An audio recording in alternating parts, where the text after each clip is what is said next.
எல்லோருக்கும் வணக்கம். இன்னைக்கு நம்ம பார்த்துட்டு இருக்கிறது டிஸ்கோர்ஸ் மார்க்கர்ஸ். இன்னைக்கு நம்ம 13வது நாள்ல இருக்கோம். இன்னைக்கு நம்ம பார்க்க போறது டிஸ்கோர்ஸ் மார்க்கர்ஸ். அது என்ன டிஸ்கோர்ஸ் மார்க்கர்ஸ்?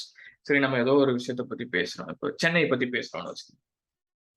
நான் சென்னையை பத்தி வரிசையா ஒன்னொன்னா சொல்றேன். Chennai is a beautiful city. Chennai ஒரு அழகான இடம். And there are many nice parks. அதோட இங்க நிறைய பார்க்ஸ் இருக்கு. And there are beautiful temples. அதோட இங்க நிறைய டெம்பிள்ஸ் இருக்கு. And there are nice beaches. இங்க நல்ல பீச் இருக்கு. ஸோ இப்படி எல்லா சென்டென்ஸ்க்கும் அண்ட்னே ஆட் பண்ணாம அதுக்கு பதிலாக நம்ம வேற சில வார்த்தைகளை யூஸ் பண்ணலாம். ஸோ அது என்னென்ன வார்த்தைகள் அப்படின்னு நம்ம இப்போ பார்ப்போம். இந்த ஃபர்ஸ்ட் காலம்ல இருக்கிறது Chennai is a beautiful city. In addition to that there are many beautiful beaches. Okay, on top of it there are nice temples. Moreover, there are many parks. So ஒரு சென்டென்ஸ்லையும் நான் அண்ட் யூஸ் பண்றதுக்கு பதிலா இந்த வார்த்தைகளை use பண்றேன். Okay, so இன்க்ளூடிங்க நீங்க சென்டென்ஸோட பிகினிங்ல use பண்ண முடியாது. Chennai has a lot of beautiful beaches including the Marina beach. So இங்க நிறைய பீச் இருக்கு, இன்க்ளூடிங் அதோட மெரினாவும் Marina is also one of that. Okay, so நான் சொல்ற நிறைய பீச்ல மெரினாவும் ஒன்று. ஓகே, அப்படின்றதுக்கு நீங்க இன்க்ளூடிங் அப்படின்ற வார்த்தையை யூஸ் பண்ணலாம். ஃபர்தர் மோர், வாட்ஸ் மோர், இந்த வார்த்தைகளையும் நீங்க முதல்ல யூஸ் பண்ணலாம். What's more, the world famous Marina beach is also in Chennai. Okay, நீங்க இந்த ஃபர்ஸ்ட் காலம்ல இருக்க வார்த்தைகளை யூஸ் பண்ணி அண்டுக்கு சப்ஸ்டியூட்டா இதெல்லாம் நீங்க யூஸ் பண்ணி பேசலாம். இப்போ to show contrast. To show கான்ட்ராஸ்ட்னா என்ன? நான் ஏதோ ஒன்று சொல்றேன், ஆனா நான் அதையே அதுக்கு எதிராகவே பேசுறேன்னு வச்சுக்கோங்களேன். இப்போ நான் சென்னை பத்தி நிறைய நல்ல விஷயங்கள் சொன்னேன். இப்போ நான் திடீர்னு சென்னையில இருக்க டிஸ்அட்வான்டேஜ் பத்தி பேசணும்னா நமக்கு முதல்ல ஞாபகம் வர வார்த்தை பட். சென்னையில இருக்க நல்ல விஷயம்லாம் சொல்லிட்டு then but the traffic is very bad. Okay, ஆனா பட்டுக்கு பதிலாக நீங்க வேற சில வார்த்தைகளை யூஸ் பண்ணலாம். நம்ம ரொம்ப காமனா பட் தான் யூஸ் பண்ணுவோம். பட்டுக்கு பதிலாக however the traffic in Chennai is terrible. இல்லைனா on the other hand the traffic in Chennai is bad.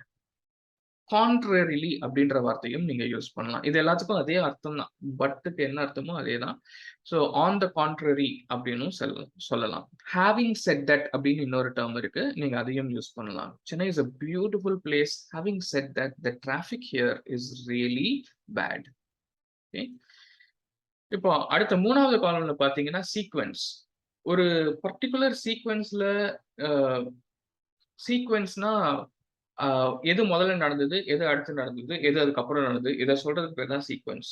So அதுக்கு நீங்க ஃபர்ஸ்ட்லி, செகண்ட்லி அப்படின்ற வார்த்தைகள் யூஸ் பண்ணலாம். இல்லைன்னா ஐ went to the park, after that I went to a cinema. So நான் முதல்ல பார்க்குக்கு போனேன், ஆஃப்டர் தட் அதுக்கப்புறம் ஐ வென்ட் டு த சினிமா, அதுக்கப்புறம் சினிமாக்கு போனேன். சைமல்டேனியஸ்லி அப்படின்னா ஒரே நேரத்தில் நடக்கிற ரெண்டு விஷயங்கள். So I was cooking and simultaneously I was listening to music. நான் குக் பண்ணிட்டு இருந்தேன், அதே நேரம் நான் பாட்டும் கேட்டுட்டு இருந்தேன். I was cooking and simultaneously I was listening to the music. அது simultaneouslyன்ற வார்த்தை உங்களுக்கு கஷ்டமா இருந்துச்சுன்னா at the same time use பண்ணிக்கங்க. At the same time I was listening to music. While அப்படின்றதும் அப்படிதான். While I was cooking I was listening to music. நான் cook பண்ணிட்டு இருந்தப்போ நான் பாட்டு கேட்டேன். ஓகே, ஸோ இப்போ எல்லாத்தையும் முடிச்சுட்டு நீங்க கன்க்ளூட் பண்ணும்போது ஃபைனலி அப்படின்ற வார்த்தையை யூஸ் பண்ணலாம். ஸோ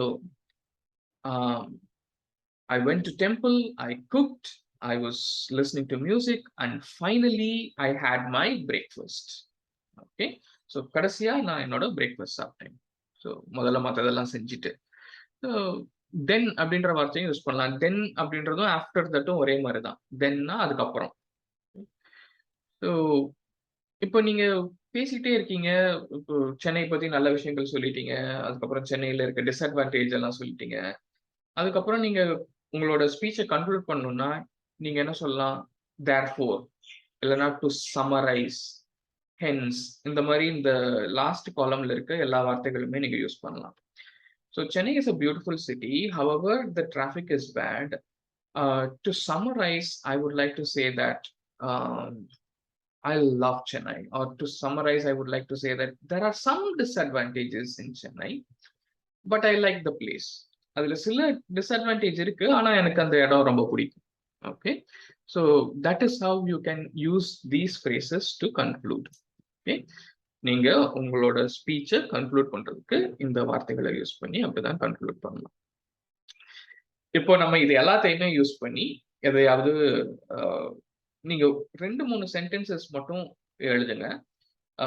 இப்ப நான் சென்னை பத்தி சொன்ன மாதிரி நீங்க உங்களோட சிட்டி பத்தி சொல்லலாம். அந்த சிட்டியோட அட்வான்டேஜஸ் என்ன, அந்த சிட்டி பத்தின நல்ல விஷயங்கள் என்ன, அதுக்கப்புறம் ஹேவிங் செட் தட் இல்லைன்னா ஹவவர் அப்படின்னு சொல்லிட்டு அங்க இருக்க என்னென்ன டிஸ்அட்வான்டேஜஸ் இருக்கு, அதுக்கப்புறம் நீங்க கன்க்ளூட் பண்ணுங்க. சில டிஸ்அட்வான்டேஜ் இருந்தாலும் எனக்கு வந்து இந்த இடம் பிடிக்கும் அப்படின்ற மாதிரி நீங்க சொல்லி கன்க்ளூட் பண்ணலாம்.